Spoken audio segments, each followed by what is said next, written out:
കഴിഞ്ഞ 2 ദിവസമായി തിരുവനന്തപുരം ആമയിഴഞ്ചാൻ തോട്ടിലെ ഈ സ്കൂബ് ടീമിന് നേതൃത്വം നൽകിയ സുഭാഷും സംഘവും നമ്മോടൊപ്പം ചേരുകയാണ്.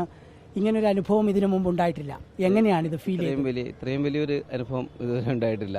ഇതൊരു വലിയ, അതായത് നമ്മൾ വിചാരിക്കാത്ത തരത്തിലൊരു കേവ് ഡൈവിംഗ് പോലെയുള്ളൊരു സംവിധാനമാണിത്. അത്ര ഇടുങ്ങിയ ഒരു മേഖലയിലൂടെ നമുക്ക് രക്ഷാപ്രവർത്തനം നടത്തേണ്ടി വരിക എന്ന് പറയുന്നത് വളരെ വലിയൊരു അനുഭവമായിരുന്നു. ഇതിന് ഏറ്റവും പ്രധാനപ്പെട്ട നിറഞ്ഞു നിൽക്കുന്ന മാലിന്യമാണ്. എങ്ങനെയാണ് അതിനൊരു ഒരു മനക്കരുത്ത് എങ്ങനെയാണ് ഉണ്ടാവുന്നത് ഇറങ്ങാൻ? തീർച്ചയായിട്ടും അത് പറഞ്ഞ ഒരു ട്രെയിനിങ്ങിൻ്റെ ഭാഗമാണെന്ന് പറയാം. ഇത്തരം കാര്യങ്ങൾ ചെയ്യാനുള്ള ഫയർ സർവീസിൻ്റെ ഒരു ഊർജ്ജമാണ് യഥാർത്ഥത്തിൽ ഞങ്ങളൊക്കെ. എങ്ങനെയാണ് ഇത് ഈ ഒരു സംഭവം ചെയ്യാനുള്ള ഒരു മനക്കെട്ട് നിങ്ങൾക്ക് എങ്ങനെയാണ് ഉണ്ടാവുന്നത് ഈ വെള്ളത്തിലിറങ്ങാൻ? ഇത് ഫയർഫോഴ്സുകാരനായതുകൊണ്ട്, ഈ പറഞ്ഞ പോലെ ഫയർഫോഴ്സുകാരനായതുകൊണ്ട് തന്നെയാണ് ഏത് പ്രവൃത്തിയും ഫയർഫോഴ്സിന്റെ കണ്ണിൽ ഏത് പ്രവൃത്തിയും ശരി തന്നെ. പക്ഷേ ഇതൊരു ആദ്യത്തെ അനുഭവം. അതെ തീർച്ചയായിട്ടും ഇതൊരു ആദ്യത്തെ.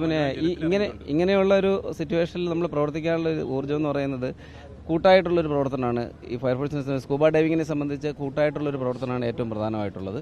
പിന്നെ നമുക്ക് സപ്പോർട്ട് ചെയ്യുന്ന നമ്മുടെ ഓഫീസേഴ്സ്, എന്ത് കാര്യം വന്നാലും നമ്മുടെ ഒപ്പം നിൽക്കുമെന്ന് വിശ്വസിക്കുന്ന നമ്മുടെ കൂടെയുള്ള ജീവനക്കാർ, ഇതൊക്കെ വെച്ചുകൊണ്ടാണ് നമ്മൾ ഈ പ്രവർത്തനം ചെയ്യാൻ നമുക്കുള്ളൊരു ഊർജ്ജം കിട്ടുന്നത്. ഇത്രയും അഭിനന്ദനങ്ങൾ ഏറ്റുവാങ്ങിയ ഒരു വർക്ക് സമീപകാലത്ത് ഫയർഫോഴ്സിന് ഉണ്ടായില്ല. നിങ്ങൾ ചെയ്തതുകൊണ്ട് തന്നെയാണ്. ഇപ്പോൾ തോന്നുന്നൊരു സാറ്റിസ്ഫാക്ഷൻ എന്താണ്? തീർച്ചയായിട്ടും ഇനി നമുക്ക് ഒറ്റ ആഗ്രഹമേ ഉള്ളൂ, ഇത് എങ്ങനെയെങ്കിലും റിക്കവർ ചെയ്യുക എന്നുള്ളൊരു ഇതോടെ ഉണ്ട്. കിട്ടിക്കഴിഞ്ഞാൽ അതീവ സന്തോഷമായിരുന്നു. ഇപ്പം നമുക്ക് ചെയ്യാൻ പറ്റി എന്നുള്ളൊരു 100% വിശ്വാസമുണ്ട്. നമുക്ക് ചെയ്യേണ്ടുന്ന കാര്യങ്ങൾ മാക്സിമം ചെയ്യാൻ കഴിഞ്ഞു എന്നുള്ളത് വിശ്വസിക്കുന്നുണ്ട് നമ്മൾ. ഈ അതിൻ്റെ അകത്തെ പോകുമ്പോൾ എന്തായിരുന്നു ഒരു ഫീല്? അത് നമുക്ക് ഒരു 2-3 അടി ഗ്യാപ്പേ ഉള്ളൂ. അപ്പോൾ നമ്മൾ അങ്ങോട്ട് മുൻപോട്ട് പോകുന്നതോറും തുണിയുണ്ടല്ലോ, വേസ്റ്റ് തുണി, അതെല്ലാം വന്ന് നമുക്ക് വന്ന് അടിയും. അപ്പോൾ ഫുള്ള് ഇരുട്ടായിരിക്കും. അതിനെയൊക്കെ വാങ്ങി മാറ്റി പോകും. ചെയ്തത് നമ്മുടെ മനുഷ്യർ തന്നെയാണ്. തീർച്ചയായും ഒരു മനുഷ്യനിലേക്ക് കിടക്കുന്നത്. അപ്പോൾ അതുകൊണ്ട് നമ്മൾ അറിയാതെ ചെയ്തു പോകും. നല്ല ഹൈ റിസ്ക്കാണ്. കാര്യം എന്ന് പറഞ്ഞാൽ വെള്ളം അല്പം കുറഞ്ഞു പോകണമെങ്കിൽ ഈ മുകളിലുള്ള വേസ്റ്റ് നമ്മുടെ ജാമായി ഇരുന്നു പോകും. വലിച്ചാലും പറ്റില്ല, മേളിലോട്ട് പോകാനും പറ്റില്ല. ഹൈ റിസ്കിൽ ചെയ്താൽ അത് ഫയർഫോഴ്സുകാരെ മനസ്സാണ്. കരയിലൂടെ പോകുമ്പോൾ മുഖത്ത് നടക്കാൻ പറ്റില്ല, അതിലേക്കാണ് ഇങ്ങനെ മുങ്ങി താഴുന്നത്. ഇത് പ്രത്യേക ഒരു അനുഭവം ഉണ്ടായത്. ഞങ്ങൾ നിൽക്കുമ്പോഴത്തേക്കും മനുഷ്യ വിസർജ്യം ഞങ്ങളുടെ സൈഡിൽ കൂടെ ഇങ്ങനെ പോവുക.